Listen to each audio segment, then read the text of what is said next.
But more importantly than us going, I thought it would be great for us to see someone from the Congo come here. And so it is my pleasure to introduce to you Claudine Nyota Kasango, who is the first person to graduate from college out of the Jamaletu orphanage, here to tell her story. Would you welcome her?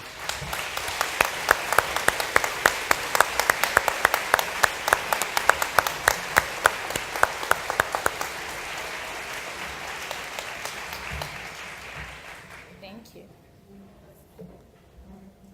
Good morning, everyone. It's a great honor for me to be in front of you today, this morning, and share my story with you.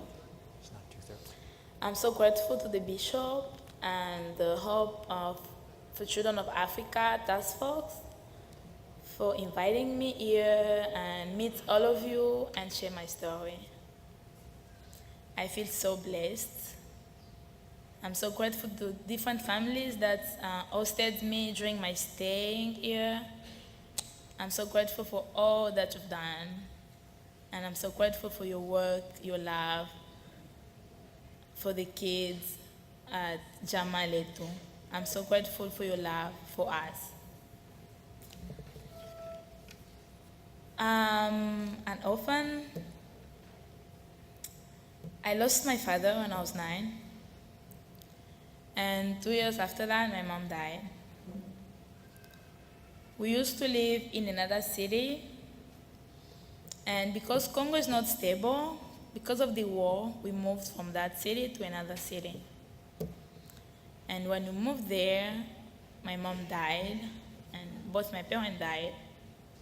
So life was hard at that time.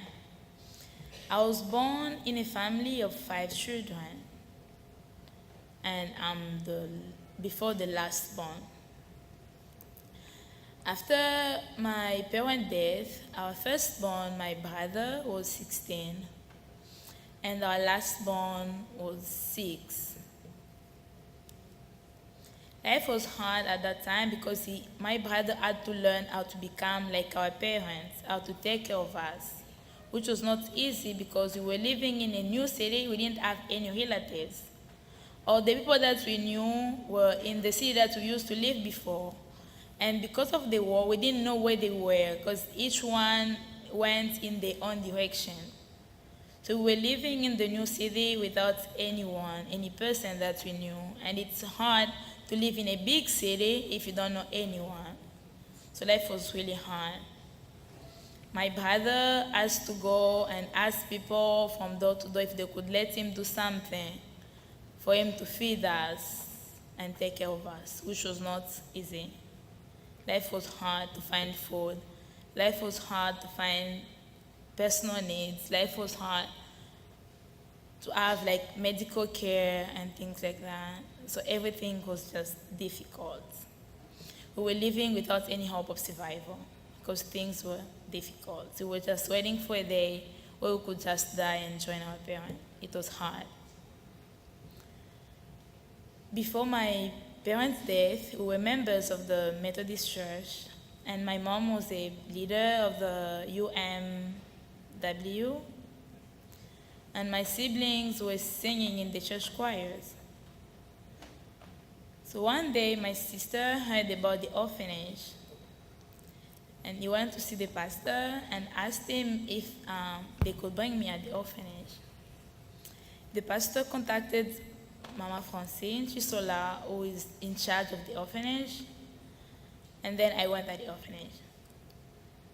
My sister was 14 at that time, and she couldn't come with me because we had a young brother who was 6, and at that time, they started with the girls' orphanage and not the boys' orphanage.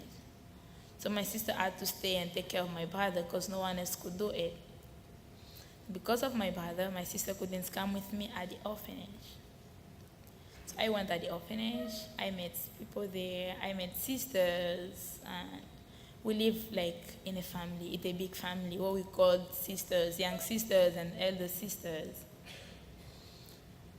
I heard few months later in the orphanage that my brother and my sister, they moved from the city where we used to live, and then they went to another city. So life was really hard until my brother, the last born, died from hunger, and my sister was married by a certain man, not because she loved her, but because she didn't have anyone who could take care of her. So I was in the orphanage, and I had the privilege to be the first one to graduate from high school. And then I went to college at the university. I had to leave the orphanage to go to the university. I went at the boarding house at the university.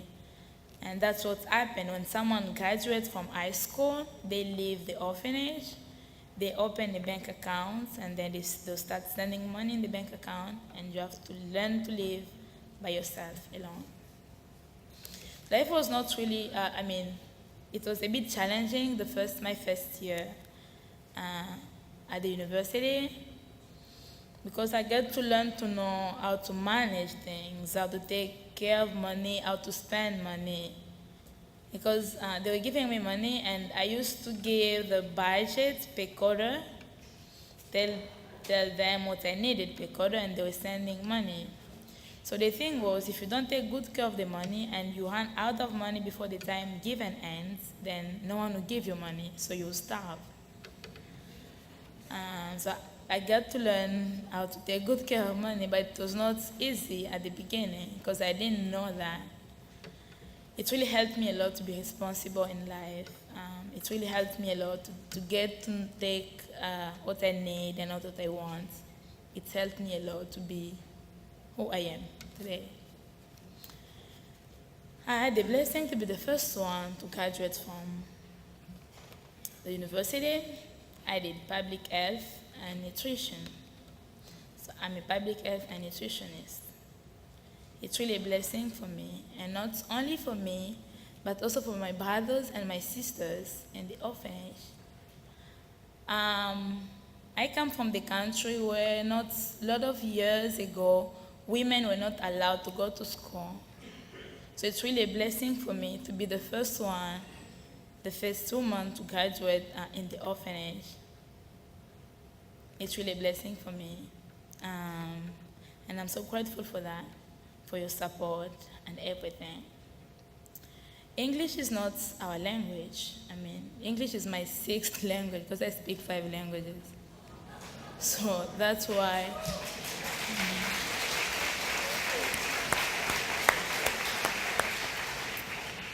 So that's why it has an accent. I'm sorry for that. I learned English, I'll say by myself. I took English when I was in the high school. It was only 1 hour a week, so 30 minutes, 2 days a week. So it was 1 hour a week, which was not enough. And I didn't have people that I could talk with, because with the language you need practice. You need to talk to practice it. So I was really motivated to learn English because of the people that used to come from the US to the orphanage. Those people were just speaking English. They were not speaking in another language. So it was really hard for us to talk to them. They had people who were translating for them, but only in a group. Like, we could say something in a group and then they tell them. I couldn't talk to them individually. And we had children from the Sunday schools used to send cards and letters for Christmas and New Year. So everything was just written in English, which made things hard again. So I thought, what am I going to do to be closer to these people? What am I going to do to get to talk to them? Because we really love them and they're coming from far to us, but still I can't talk to them. Still I can't communicate. They sent the first container that came, they brought us videotapes and some books. And those videotapes were about Barney. So I was really watching Barney shows a lot. And when I came, I asked Pastor John if I could see him. I really wanted to meet Barney. But unfortunately, I couldn't because he lives in California, and then I can meet him. But I really wanted to meet him. Yeah, so I was watching Barney's show and watching cartoons, reading books, and then downloading stuff from the internet to improve my vocabulary. So that's how I learned English, and I have a blessing. I'm teaching at the United Methodist English-speaking school of Lubumbashi as a half-time teacher at the elementary school. I teach from 1st grade through 4th grade, and it's really a blessing for me. I thank you so very much for your support and for everything that you're doing. I'm a nutritionist, and I was really motivated to do nutrition because I realized that the main thing that people are suffering from in my area is the lack of food.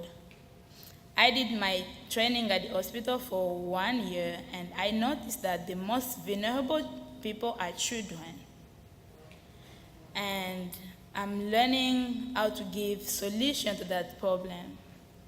I've thought a lot about that, and I've realized that I need to do my master's degree to give the solution to that, to give solution to what I'm doing. And as a woman, I think it's a great thing because people still think in my area that women can't. We still have the problem of equality between men and women, although it's not official, but we still have it. So it's really helping me to go forward with my studies and things like that. I thank you so much for making me who I am today. I would never imagine to be who I am today. So it's because of your help. It's because of your support. What I'll tell you, you're not losing anything by helping the orphanage. I'm so happy that people are following my step. There's now 5 girls at the orphanage who are at university and 4 boys, and other more are coming next year. They're graduating from high school. They'll start university next year. I'm so happy for that. So I thank you so much for your support. You're not losing anything, but you are making the future leaders of tomorrow, the future leaders of the church, the future leaders of our country. We need education to help our country, the Democratic Republic of Congo, go forward. So thank you so much for everything.